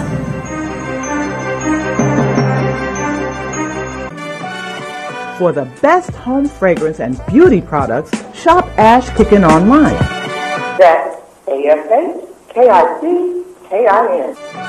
Made with 100% natural quality ingredients and handcrafted with your family in mind, Ash Kickin products are better than those other guys. Ash Kickin candles, incense, body butter, face moisturizer, and hair moisturizer are priced just right, and you can get yours at 10% off with coupon code TALK17. Support this 100% black-owned business and get your home and body smelling and feeling all right. That's ASHKICKIN. Shop Ash Kickin online at www.ashkickin.com. Are you ready for a high school that allows you to work at a place that is right for you? Are you ready to earn a certification in healthcare, business, or manufacturing while achieving your high school diploma? Then you are ready for Life Skills High School, a free public school option for high school students 16 to 21 years old. Learn more about your free high school educational options at lifeskillshs.org or call them at 1-800-888-7992. Life Skills High School, education that fits your life. If you or someone you know is abusing drugs and or alcohol and want to stop the abuse, contact APDS at 1409 East Livingston Avenue. Office hours are 9 a.m. to 8 p.m. daily and 9 a.m. to 3 p.m. on Saturday. APDS is certified by the Ohio Department of Mental Health and Addiction Services and primarily funded through the Adam H. Board. Fees are based on your income and Medicaid is always accepted. For more information, call 614-253-4448. McGruff the Crime Dog here. Let's hear from an identity thief. Identities are easy to catch online. I send people an official-looking email pretending to be their bank or credit card company and ask them to confirm their personal information. Hooks them every time. Safeguard your personal information on the phone, online, and especially at home, because half of identity theft occurs by someone you think you know. Keep your identity to yourself and take a bite out of crime. Learn more from the National Crime Prevention Council at ncpc.org. A message from this station, the U.S. Department of Justice, Crime Prevention Coalition of America, and the National Crime Prevention Council. Hey, wake up. You can't dream your way into college. There are actual steps you need to take. Steps that go beyond just getting good grades. So if you're serious about college, visit knowhowtogo.org today. Brought to you by the American Council on Education, Lumina Foundation for Education, and the Ad Council. This is Al Edmondson, owner of a Cutter Brother Rest Barbershop. I'm calling on all barbers and beauticians. It's time for us to unite as one. We can serve our communities better together. Join the Ohio Black Barber Beauty Network. For more information, visit www.obbn.org or call 614-427-3226 to get more information. Be the change that you want to see in your community. Join our network. We thank you for your emails and your feedback. And we are working very hard for you. We have supported the Compensatory Code since 1975. We believe that it is the only system of thought, speech, and action that enables us to move in the correct direction to work toward the production of justice. But right now, we need your help. If we're going to continue the Compensatory Concept show each week, we need your support. Now, we thank you and deeply appreciate what you've already donated. Please help us to continue to get the Compensatory Code system of thought, speech, and action out. Please donate today. Go to TalkTainmentRadio.com and hit the yellow donate button on the front page. Donate today. We appreciate any amount that you can give. We thank you so much. Live call-in talk show. Dial 1-877-932-9766 and join the conversation here on TalkTimeRadio.com. I think I'm entitled. You want answers. I want the truth. You can't handle the truth. Go ahead. Make my day. You got the power. All right, let me get to it. We only have about 30 minutes of show left. TalkTamitRadio.com. We go where you go. Download the TalkTamitRadio.com app to your cell or to your tablet. That's radio the way it should be heard. My name is Mr. Bobby. I am the co-host on the Compensatory Concept with Mr. Neely Fuller Jr. Our subject today has been intelligent resistance, and Mr. Fuller has given so many examples, suggestions on how that is. And the last one, before we get to our caller, he mentioned he was speaking of the Shawshank Redemption.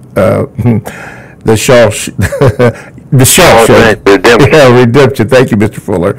And he mentioned that one word that Andy Dufresne used, which he called the warden obtuse. Go ahead, Mr. Fuller, before we take this call.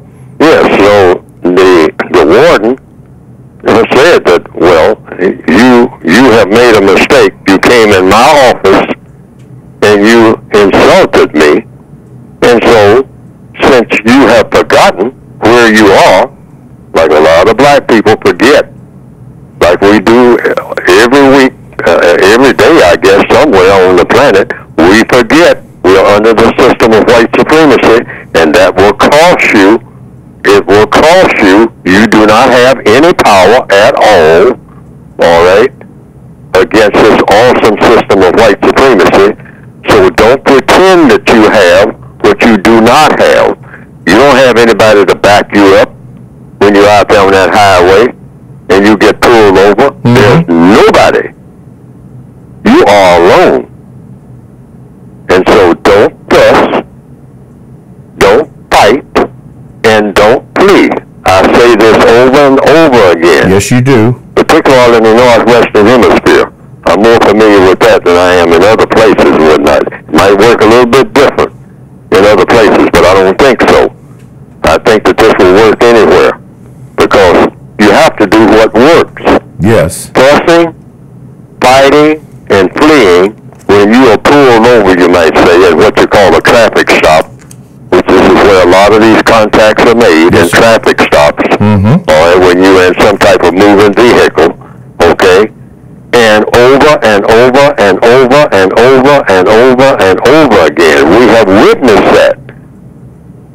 Every time, or most times, or too many times, when a person of color fusses, fights, or flees, they do what?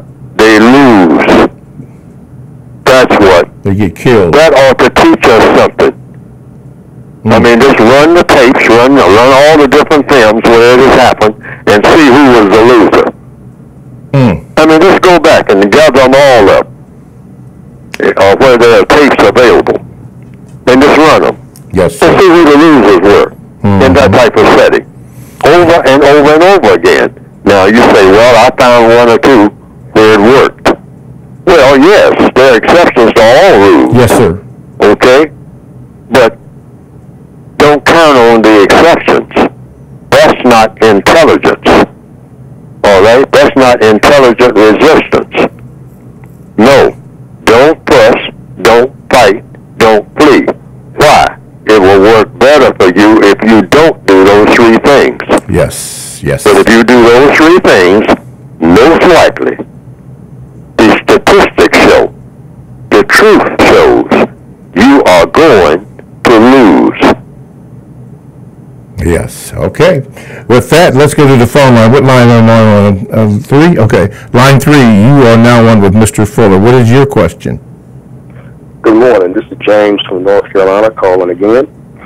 Mr. Fuller, do you ever become concerned that upon your death, the racists may seize that as an opportunity to mislead their victims by distorting the message you have conveyed in your code books? If so, what type of code should be put in place to counter that possible attempt? You just did it. You point out that that's exactly what they would do. And all you have to do is just say, Fuller didn't say that. You're saying that he said that. Yeah, it's funny, but hey, I've studied that lunatic's work, and he's he said this, but what he really meant was, don't go for it. Say, well, that's what you say he meant. All right, I'm gonna go by what I think he meant. Okay. Not only that, I'm going to go by what works for me, regardless of what you say about what Neely Fuller said or wrote. Because they will find something that I've said, all right, and I'm saying this officially. The white supremacists are very thorough in what they do. They are very successful in what they do. They'll go back and they say everybody makes mistakes. So they'll find some clipping that I've made, probably something that I've said, just like I did on this program a few minutes ago. Yes. All right? They say, we found a mistake. We found 2 or 3 mistakes that Neely Fuller made. That, so we'll just keep playing those mistakes over and over again. All right? They say, he said it, you heard him say it. All right? They'll take it out of context. Even when later on I found a mistake and corrected it. But you'll never hear about that. No, sir. See, they do that. That's why I say don't follow Neely Fuller. Follow the logic. Okay? That's it. Follow the logic, because logic is universal. It will be here. It was here before Neely Fuller got here. It will be here when Neely Fuller is long gone. So tap into the logic and say, well, yeah, you say you found a mistake that Neely Fuller made, but Neely Fuller also said that he made mistakes.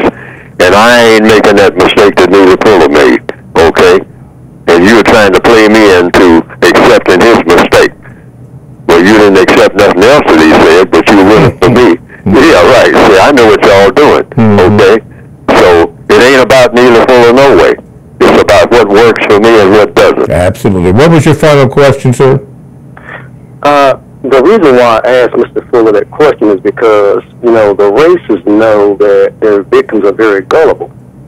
And they know how we think speaking that. And I'm just concerned that when Mr. Fuller eventually dies, that they'll try to encourage black folks to open up compensatory concept churches. And there'll be paid preachers. Things that, unless I'm mistaken, when I read his book, the things that he didn't stress that we should be doing.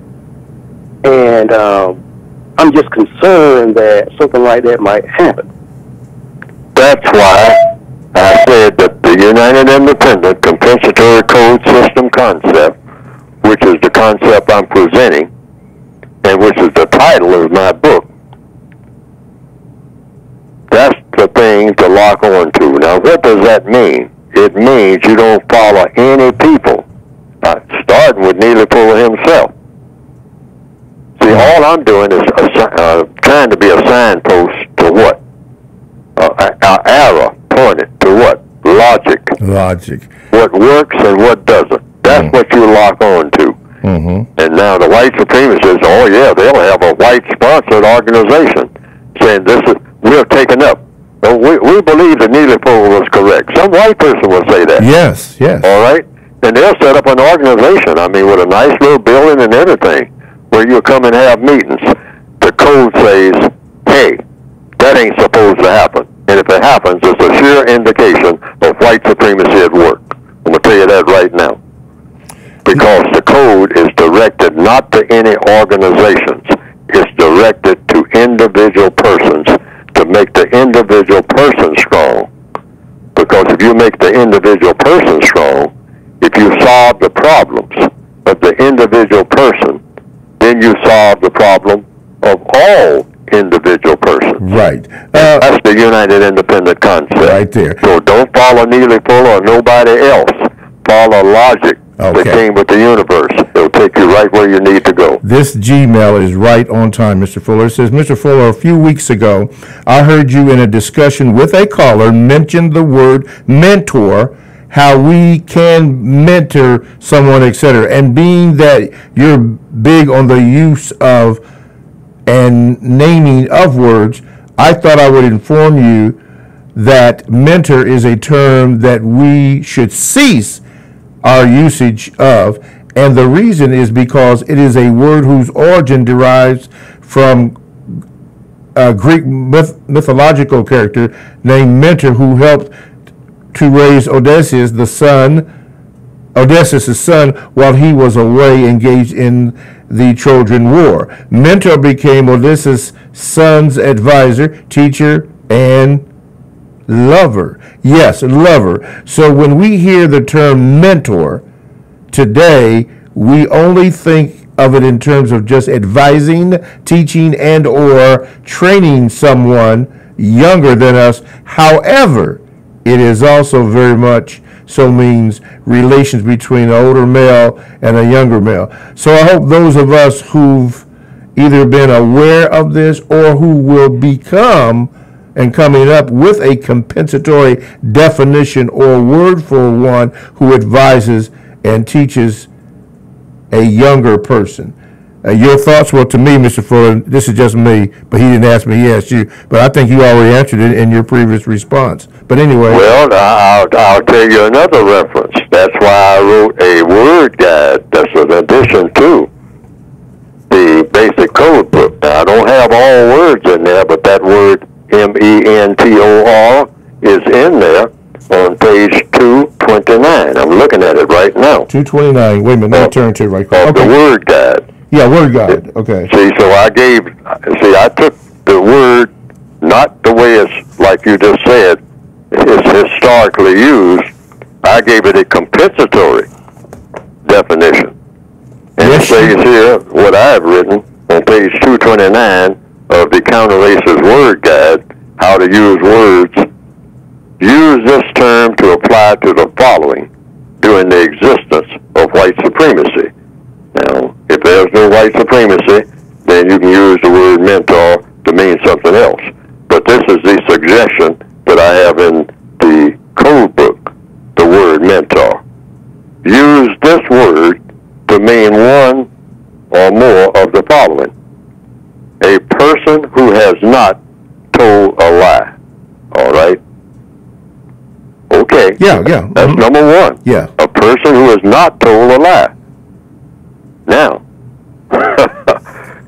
you're going to say a mentor is a person who has never told a lie? All right. Right off the top, what does that do? That eliminates just about everybody. Yeah, that's true. Yeah. Okay, because I don't believe there's any person who has not told a lie. Okay. All right. Number two. That's the assumption. But number two, a person who has not made a mistake. Whoa. All right. Okay. How many people are in that category that you're going to use as a mentor? Why? For a very logical reason. You're going to use as a mentor a person who has made a mistake. You know what's going to happen? You're going to make that same mistake. Mm-hmm. All right? Because that's your mentor. Because your mentor made a mistake. All right? Number three, a person who has not mistreated any person or any creature, or who has not refused to help the person who was most in need of help. Oh, man. Man, it's getting harder and harder to be a mentor so far, according to this definition. You know, I mean, number three, all right, then go to number four, a person who has not practiced white supremacy in any one or more areas of activity, and who is not a victim of white supremacy in any one or more areas of activity. In other words, a mentor, if you're going to choose a mentor, that person cannot be a white supremacist, and the person cannot be a victim of white supremacy if that person is going to qualify for to be your mentor. Now, I don't know who that's going to be if you're a person of color. Yes. Who is not a victim of white supremacy, not under the system of white supremacy, and going to be your mentor. Yeah, that person can be your mentor if that person is not subject to white supremacy. Okay. I mean, that's logical. Okay? Yeah. Number five. Where was I? Number three? Yeah, you already did number four. So we're on number five. Number five. Okay, now this is the one I recommend be your mentor. A code for thought, speech, and action that applies to all areas of activity and existence, including economics, education, entertainment, labor, law, politics, religion, sex, and war, counter-war. A code for correct thought, That doesn't say that Neely Fuller. Yeah, correct. Correct. Yeah, correct. That just says any code. Okay, and the last one, because I have to go to break. The last one was what now? And the last one was number 6, your mentor, the creator of all things, creatures, people, etc. Meaning, whomever you consider to be your creator, yeah, that's a logical mentor. That's the last one. Okay. They tell me I'm have to go to break here. Okay, so let's do this. Let me read this. Okay, talktainmentradio.com. We go where you go. Download the talktainmentradio.com app to your cell or to your tablet.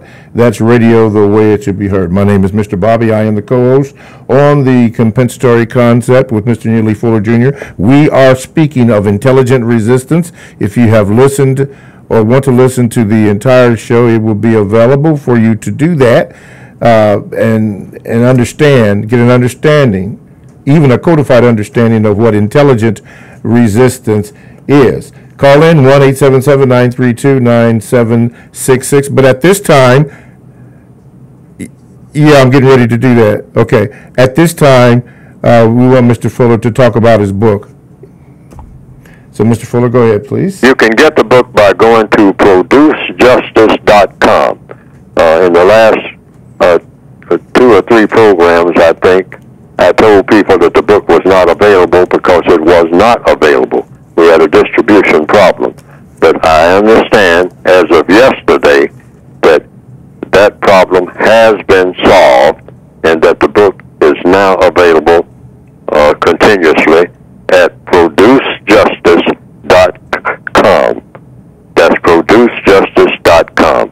And that's the basic textbook, revised, expanded, 2016 edition, and the additional volume, because actually it's supposed to be just one book, but it's in 2 volumes really, because I couldn't crowd it all into one book, be too heavy to carry around. So there's an edition called the Word Guide, showing you how to use words, how not to use words, what questions to ask about words, and I just read from page 229, the word mentor is in that book, and what the compensatory definition is. Now, the word compensatory itself, meaning making up for the definition that is not there that you can use and know exactly what you're talking about.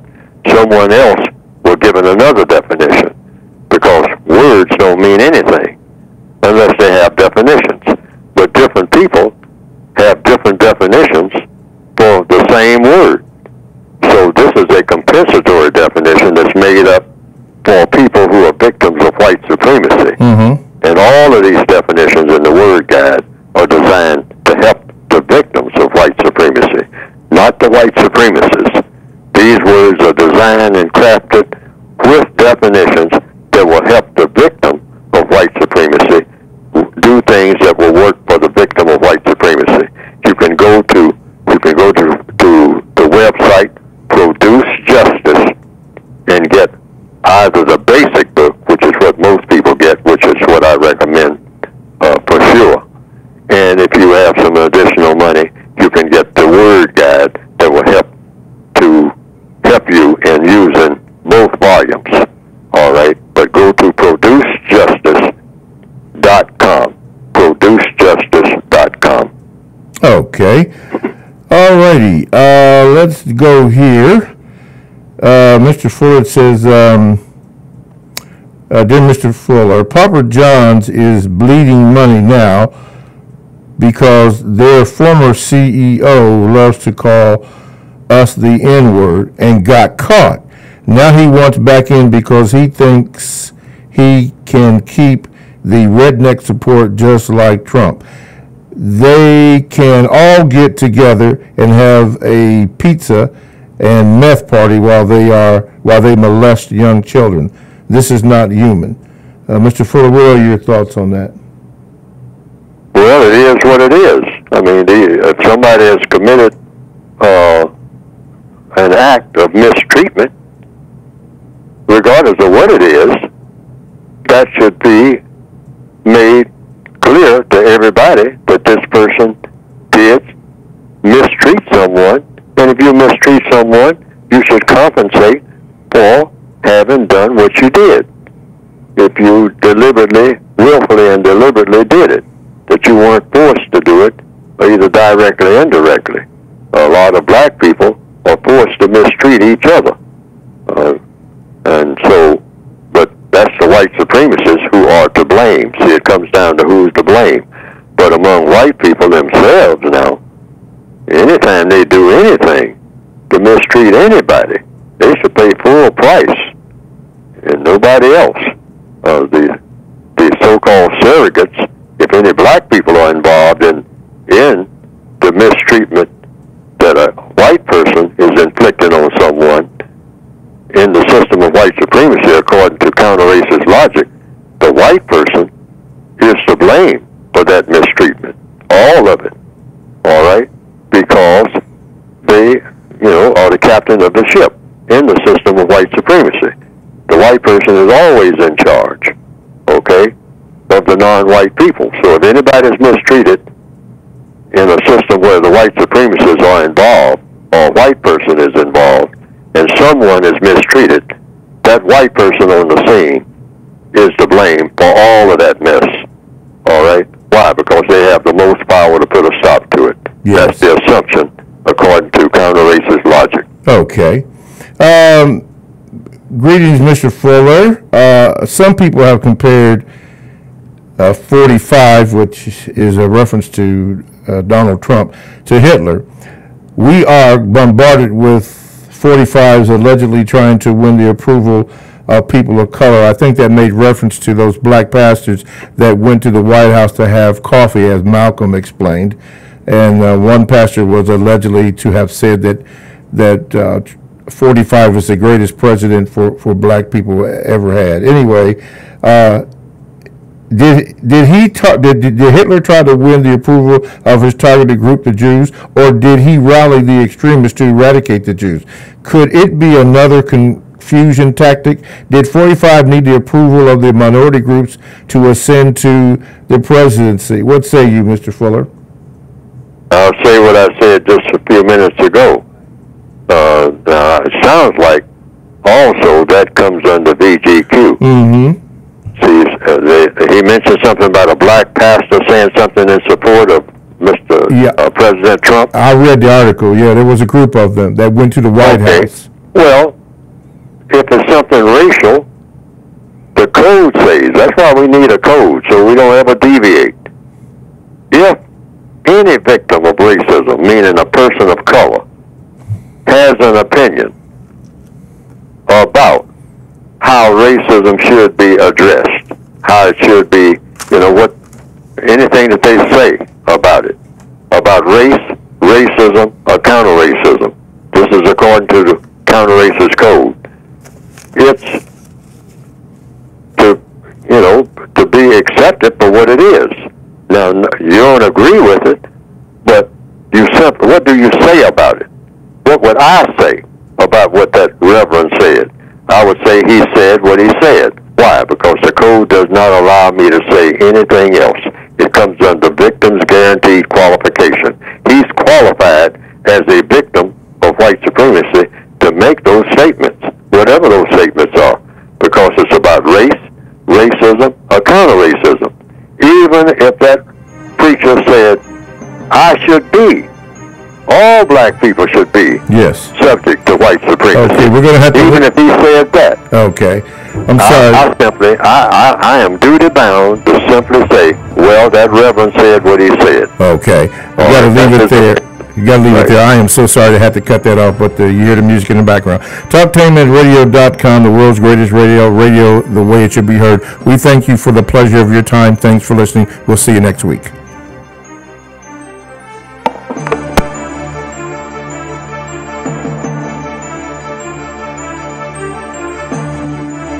Thanks for listening to the Compensatory Concept with Mr. Neely Fuller, heard exclusively on TalkTainmentradio.com, the world's greatest radio. The most important question in all racial matters is why.